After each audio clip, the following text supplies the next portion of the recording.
For the Chinese New Year 2019, it is Year of the Pig, and to celebrate, we are going to be making a Year of the Pig artwork.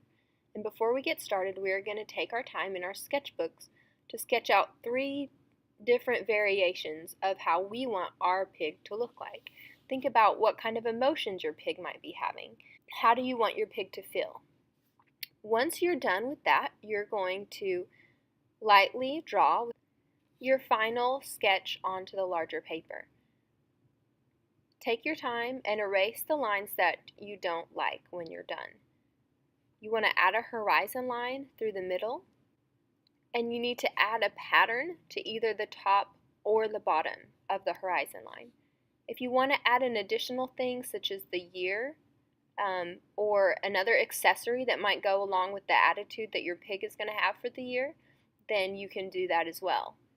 Then you're going to take your glue bottle and you're going to trace the lines.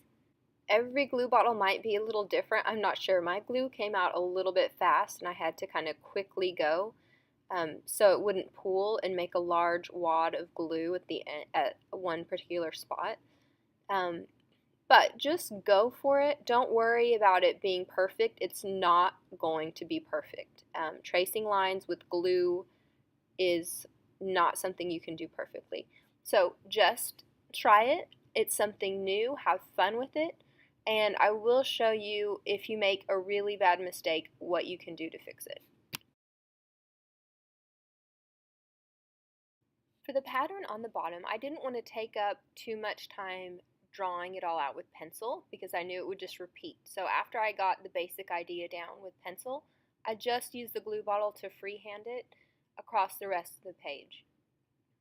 Now, if you make a mistake like I did, I took a wet wipe and wiped off as much of the glue as I could, and that ended up working out really well. You don't want to get your paper so wet that it kind of tears or makes the little balls. You get 1 wet wipe each for fixing mistakes, and I would save it until the very end. Then you also need to add some sort of fun pattern to your pig to give him a little texture, and of course write your name. Now that our pigs are dried, you can start by going over with an eraser and erasing any extra pencil marks that you don't want, and then you can go ahead and start watercoloring. And when you watercolor, you're going to add some water to the watercolor and get it nice and thin. Now you'll notice that I'm starting out really dark, and that's not what I ended up wanting. So the first thing I did to try to problem solve that was just to dip my brush into the water and add a lot more water to the paint that was already on my paper and just spread that around a bit. And then as I did that, I noticed it was a little too brown and I wanted it to really be a little more pink. So I started adding some red in there and just kind of mixing on my paper. So then, even though I have painted quite a lot on my pig, it still wasn't the color I wanted it to be. So I tried adding a little more yellow to orange up that red, and then trying the same technique by just spreading what was on my paper all around with some more water. And I got it closer, but there was still that part in the middle that was dark, so I just took a rag and blotted it out. And that's what you guys, I want you to try using your own problem-solving strategies to get the colors that you want on yours.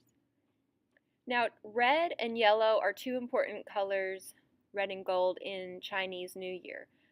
Red brings good luck, and so try using some of that in with your pig painting. And you can add some other colors that fit what you want for your year. When you're done, make sure it goes in the drying rack.